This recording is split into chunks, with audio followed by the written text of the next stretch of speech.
Hai, Assalamualaikum warahmatullahi wabarakatuh. So welcome back to UTM Student Studio Club. So hari ini bersama dengan saya Kas untuk segmen Hari Core Curriculum setiap hari Selasa jam 2 petang.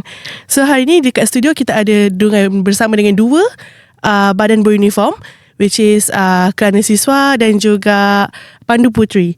Okay, so hari ini kita akan membincangkan tentang pembelajaran sepanjang hayat dan juga akan membincangkan tentang peranan penting Lord Baden-Powell dan macam mana dua badan beruniform ni saling berhubung. Jadi bersama dengan mereka hari ini, diorang akan share lah tentang bagaimana pentingnya pembelajaran sepanjang hayat dalam, orang kata, dalam dunia yang pantas berubah ini. So kita akan dengar dan juga mereka akan berkongsikan cerita-cerita yang boleh menjadi inspirasi kepada semua yang sedang menonton hari ini. So kita akan kenalkan dulu dengan Kelana Siswa. Silakan. Terus ya. Kenalkan diri dulu. Okay, Assalamualaikum warahmatullahi wabarakatuh. Nama saya Ahmad Ilham bin Salihuddin. Jadi hari ini saya akan menceritakan mengenai siapa itu Lord Baden-Powell. Okay, dia merupakan seorang pengasas kepada pergerakan pengakap. Nama sebenar dia adalah Robert Baden-Powell. Dia ni seorang sebelum dia buat pergerakan pengakap ni, dia dulu seorang askar British. Jadi dia ni ada pengalaman lah untuk surviving skill. Dia juga ada pengalaman dalam memimpin, dan dalam diri dia tu ada rasa cinta terhadap masyarakat. Jadi dia fikir satu cara untuk generasi masa depan ni, sebab dia ada ilmu tu, macam mana cara untuk dia sampaikan kepada generasi masa depan ni untuk terapkan segala benda yang dia ada tu. Jadi dia pun fikir dan dia pun berhasrat lah. Dia pun buat pergerakan pengakap tu pada tahun 1907. Okay. Tu daripada Kelana Siswa. Tu daripada Kelana Siswa. So daripada Pandu Puteri pula. Baik, Assalamualaikum dan salam sejahtera. Nama saya Cikgu Pandu Puteri.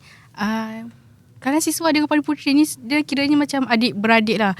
Kami juga pengasas. Kami ada beberapa pengasas, iaitu antaranya adalah Lord Robert Baden-Powell, dan juga kami ada Agnes Baden-Powell, which is adik dia, dan juga Pandu Puteri juga didirikan oleh isteri kepada Robert Baden-Powell. Macam Kelana Siswa atau pengakap, Kelana Siswa atau pengakap, diorang ditubuhkan pada 1907 dan kami ditubuhkan pada 1910. Kenapa adanya Pandu Puteri ni? Sebab Robert Baden-Powell dan isteri dia nampak macam ada perempuan wanita-wanita yang macam berminat dengan aktiviti-aktiviti pengakap ni, which is permulaan kepada Kelana Siswa. Jadi diorang macam, perempuan-perempuan ni pun nak join juga. Jadi kita kenalah adakan satu supaya diorang pun boleh merasai pengalaman-pengalaman tersebut. Diorang pun boleh belajar survival skills, dan diorang juga kiranya bolehlah turut serta bersama untuk macam program pengakap. So kiranya orang kata dulu pengangkap ni lelaki sajalah. Yes. So baru diadakan pengangkap dan baru Pandu Puteri, and then barulah pengangkap boleh dua-dua. Sebab situation dia masa Baden-Powell tu ada buat macam camp, macam ada camp kan. So adalah beberapa pelajar perempuan kan, dia nak join. So dari situlah Baden-Powell dia asaskan ada perempuan sekali dalam pengangkap tu, dan boleh ada, tercetusnya ada Pandu Puteri tu sekali. Betul. I see. Dalam terma international pun kami di bawah WAGS, which is World Association of Girl Guides and Girl Scouts. So literally like under satu payung yang sama. I see. Okay.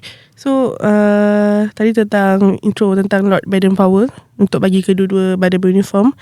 So apa maksud bagi pembelajaran sepanjang hayat tu kepada korang semua, dan kenapa perkara tu sangat penting untuk dunia sekarang?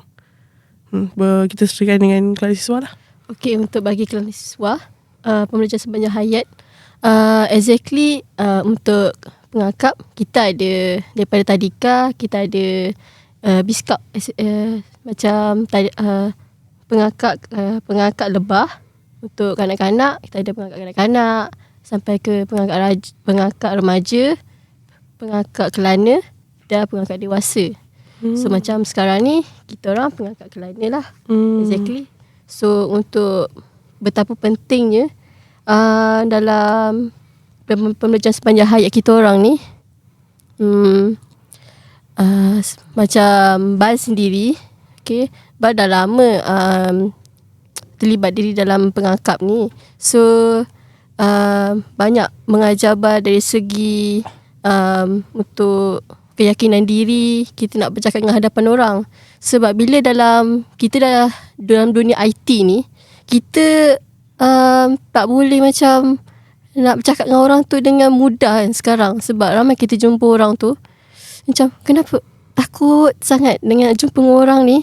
So dari segi kita terlibat di dalam mana-mana uniform pun, kita akan dapat belajar macam mana kita nak yakinkan diri kita untuk bercakap dengan hadapan orang. Sebab Bal dulu juga adalah seorang yang introvert, yang tak suka cakap dengan orang, tak suka terlibat dengan apa-apa aktiviti luar. So ibu bapa Bal sendiri menggalakkan Bal untuk join mana-mana program. So Bal dah jumpa apa yang Bal inginkan sebagai hobi Bal. Jadi Bal ambil keputusan untuk sertai pengakap daripada sekolah. Oh, daripada sekolah menengah? No, daripada sekolah rendah 10 tahun. Oh, daripada sekolah rendah, sekolah menengah, sambung kat UTM pula? Ya, tapi Bal betray benda tu masa tingkatan 6. Terpaksa ambil JPAM. So masa tu form 6 tak ada kelana. So tetap dah betray sekejap masa tu kan. Okay. So bila dapat tahu Universiti Teknologi Malaysia ni ada sambung untuk kelana, so kita join balik. Sambung balik lah. Ya, betul. Okay, faham. Okay, so kalau macam untuk Pada Puteri pula, maksud bagi pembelajaran sepanjang hayat bagi Pada Puteri pula macam mana?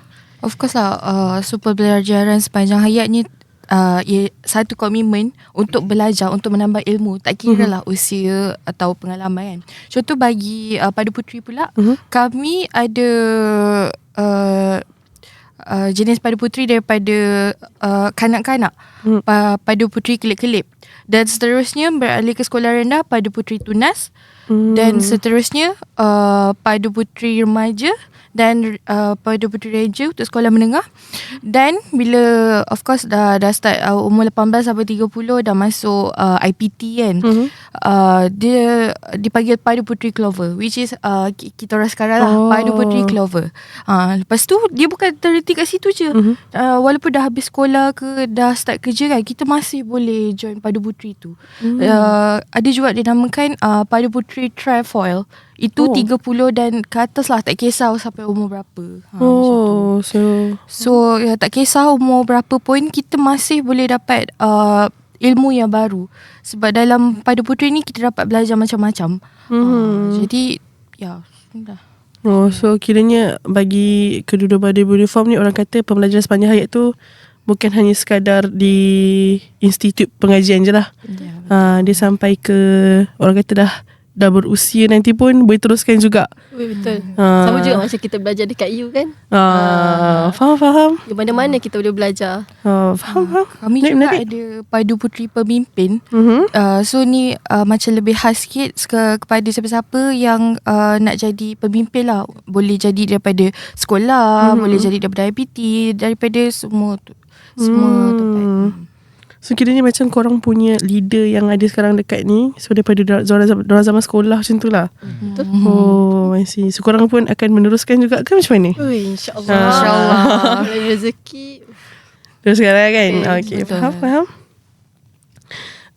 Okay, so kita ke soalan seterusnya. So macam mana penibatan dekat dalam badan beruniform, contoh macam kali siswa dengan Pada Puteri ni, dia dapat menggalakkan pembelajaran sepanjang hayat dalam kalangan-kalangan ahli yang ada. Alhamdulillah, kerana siswa juga. Okay, macam bagi saya lah, penglibatan dalam aktiviti kerana siswa kan, kami ni ada pelbagai lencana kan.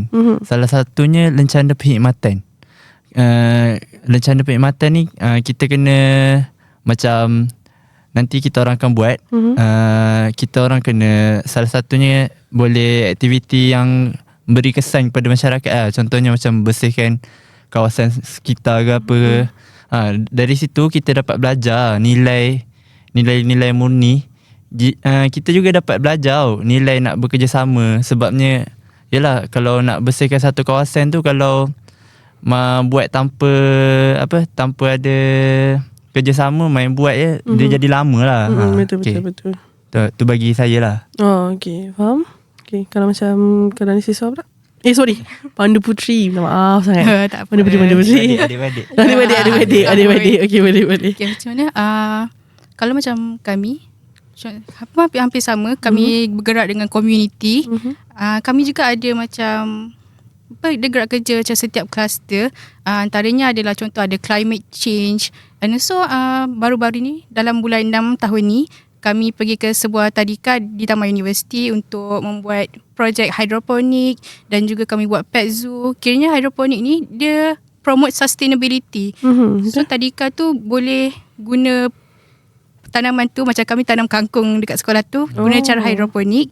Sekolah boleh jana pendapatan dengan jual kangkung tu ke sekolah, ke ibu bapa pelajar tadika tu, ataupun ke komuniti sekeliling. So diorang boleh jana duit untuk diorang sendiri tanpa diorang berharap dekat hanya yang di atasan saja.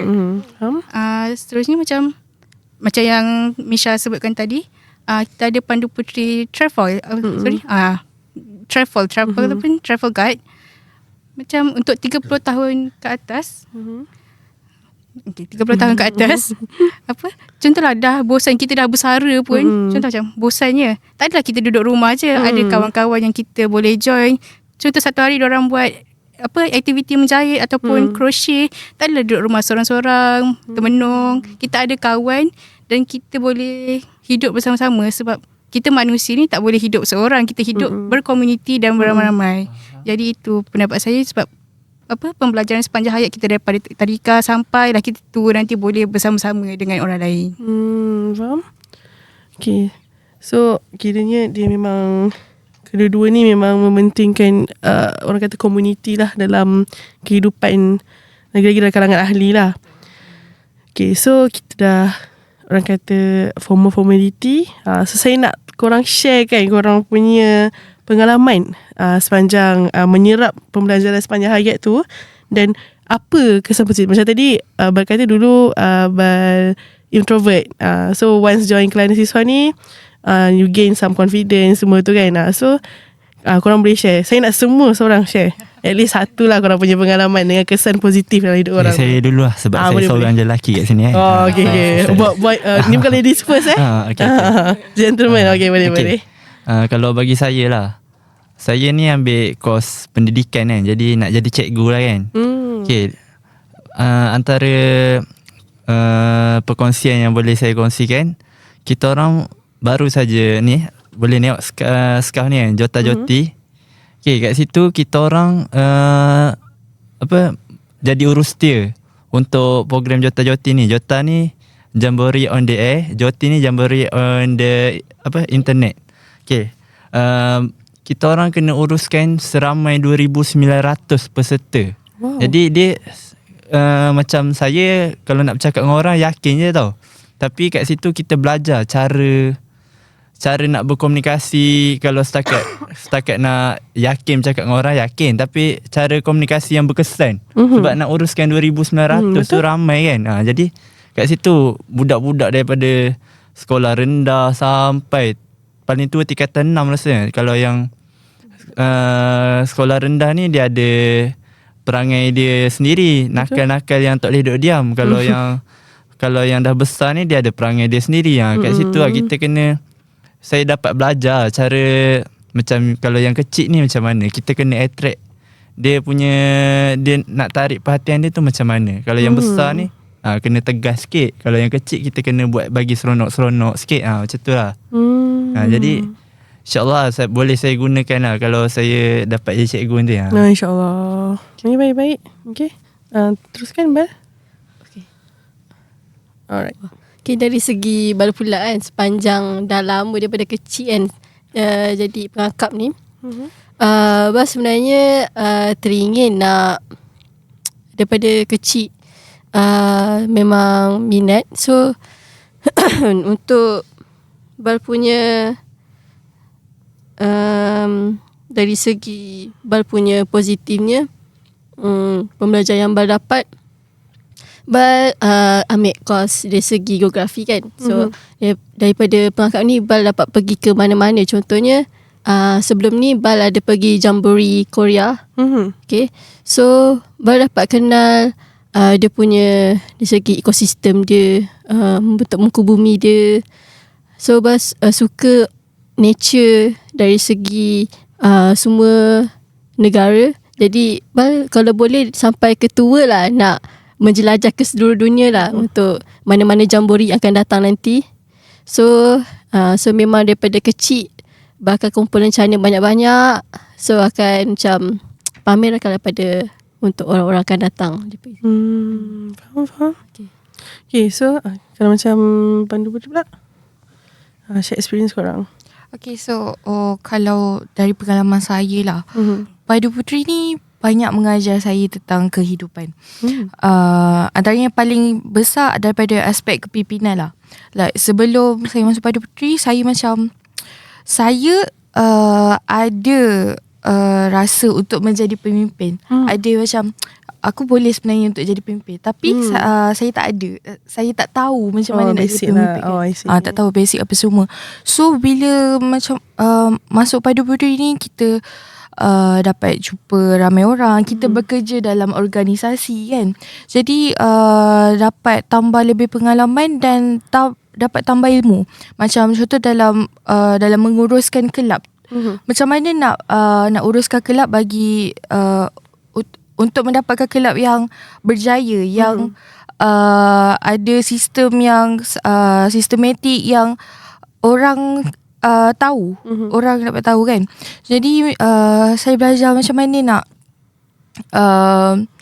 selain itu saya belajar juga cara macam mana nak tolong anak buah saya. Macam kita kadang-kadang macam nak buat benda ni, tapi sebenarnya ini kerja anak buah. Like sepatutnya benda tu anak buah yang boleh buat. Jadi saya dapat belajar macam mana nak memberi arahan dengan adalah etikanya kan. Macam tu. So Pandu Putri ni macam contohnya saya lepas masuk Pandu Putri ni, saya ada join satu kursus Wax Leadership Mindset di Melaka. Kat situ kita dapat belajar macam-macam tentang cara pemikiran seorang pemimpin tu. Macam mana seorang pemimpin yang bagus, yang berkualiti. Jadi kat situ macam dapat tambah lagi lah ilmu dan cara pemikiran saya. Macam tu.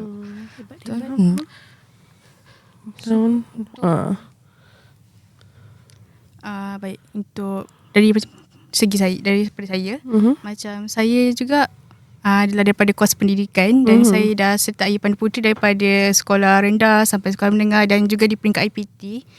Pada saya, pengalaman saya join camping daripada sekolah rendah dan sekolah menengah tu, saya rasa saya boleh bawa untuk ke alam pekerjaan nanti dan saya boleh tolong anak murid saya. Macam okay, mungkin dia ni teringin nak join tapi tak tahu nak dari mana.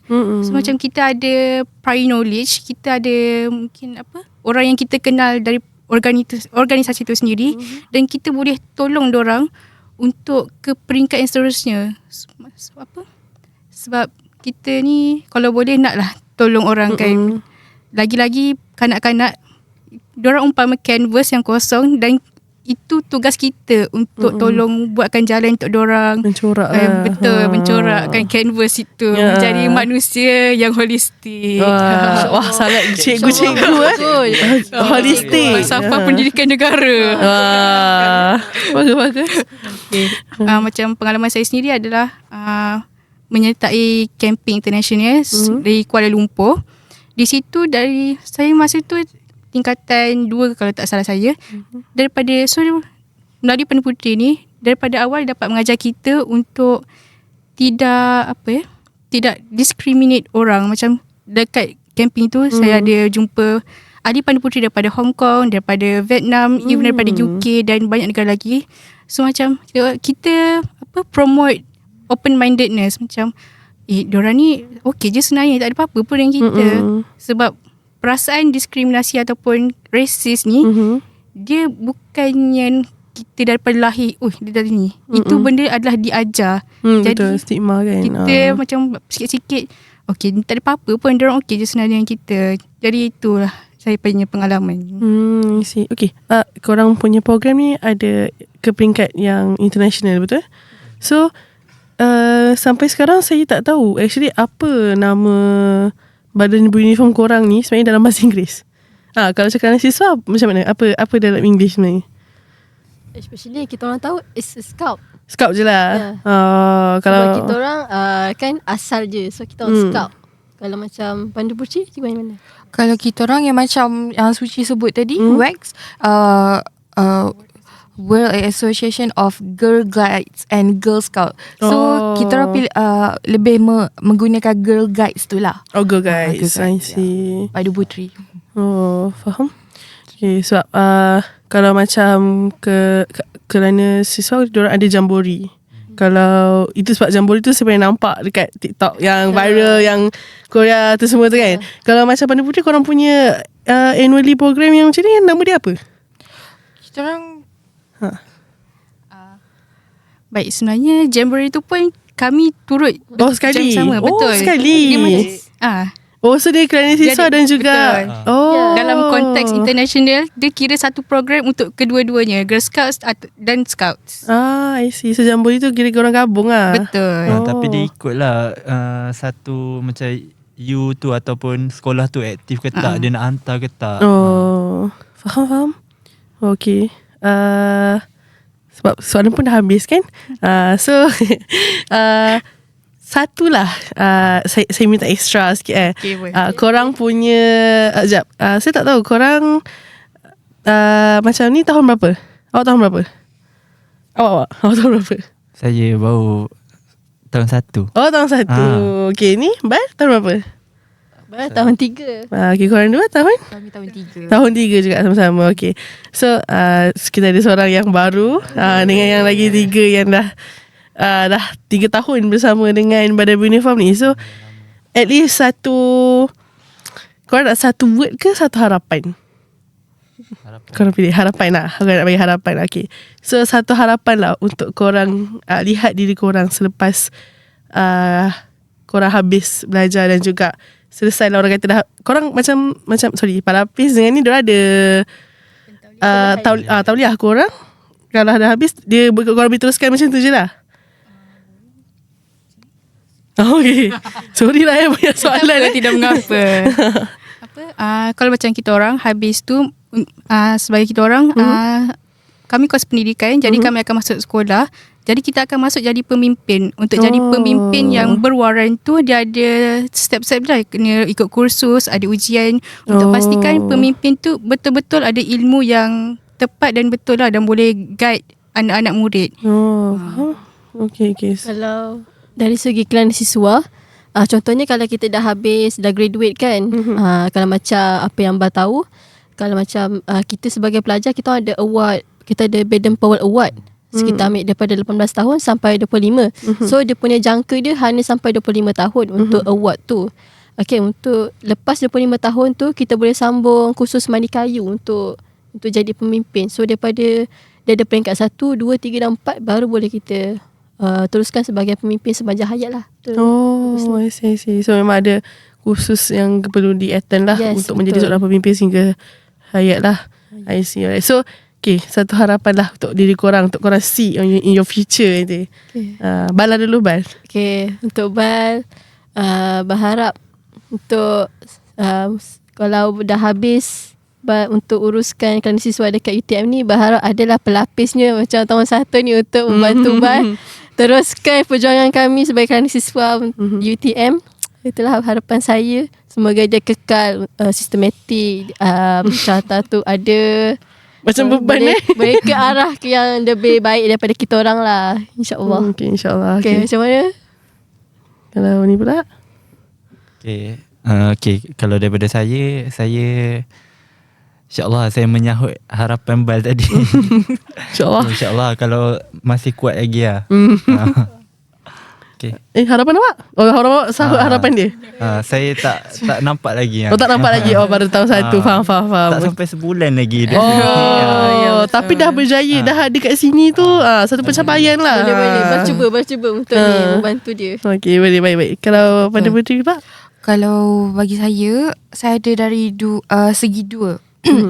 Dari segi under UTM dan segi diri saya sendiri. Kalau under UTM of course macam Bal jugalah, nak ada pelapis yang boleh teruskan perjuangan. Sebab to be honest, saya merasakan pelajar UTM ni tak nampak sangat kami Padu Puteri ni. Jadi saya nak pastikan persatuan kami bergerak dengan aktif. Jadi semua macam wah, ni Padu Puteri UTM, diorang yang the best, diorang yang terbaik kan, macam tu. So kalau untuk saya sendiri pula, saya juga adalah student course pendidikan. So of course nanti nak jadi cikgu tu, saya kalau boleh nak jadi pemimpin jugalah. So saya boleh tolong anak murid saya untuk teruskan menjadi Padu Puteri. Kalau boleh daripada sekolah rendah ke sekolah menengah, masuk sampailah jadi trifoil kalau boleh macam tu. Sebab dulu macam saya sendiri tak ada peluang macam tu. Jadi bila saya nak jadi cikgu, saya nak jadi yang lebih baik. Faham. Baik. Okay. Seterusnya. Baik, saya pun hampir sama juga harapan saya kepada adik-adik Padu Puteri dan yang akan datang boleh sertai kami. Kalau jenis yang tak selesa dengan lelaki, boleh join Padu Puteri. Semua perempuan itu diyakini, takkan ada lelaki. Kalau ada lelaki tu boleh tolong keluar. Kalau nak ekstrim boleh yang kita orang.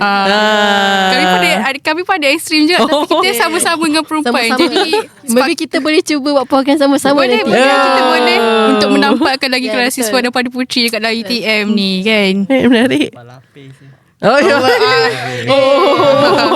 Itu bahaya. Start berbahaya. InsyaAllah kita cuba menaikkan sama-sama. Betul. uniform. Maksudnya kita nak tunjukkan bukan ada parapis dan juga suksi sahaja. Kita ada badan-badan beruniform yang lain yang saya rasa sebab tak semua pelajar nak yang hardcore, yang sangat very kena committed dengan sesuatu tu. So kita boleh tunjukkan yang kita ada badan beruniform lain yang diorang boleh sertai.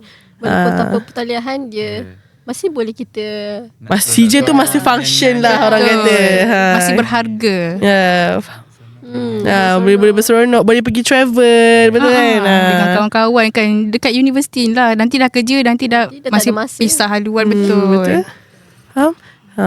So saya rasa sampai di sini sahajalah kita punya podcast pada hari ini. So saya harap rakan-rakan yang berada di luar sana mendapatkan orang kata sedikit macam ada kerana siswa dengan Padu Puteri ni yang boleh diorang sertai. So kalau siapa-siapa berminat, korang boleh reach out kepada Kelana Siswa dan juga Padu Puteri. Kita akan tinggalkan diorang punya, korang ada Instagram? Ada Instagram. Kita akan tinggalkan Instagram diorang. Korang boleh go to diorang punya Instagram untuk dapat tahu info-info lagi. So I think that's all from us today. So bye. Thank you.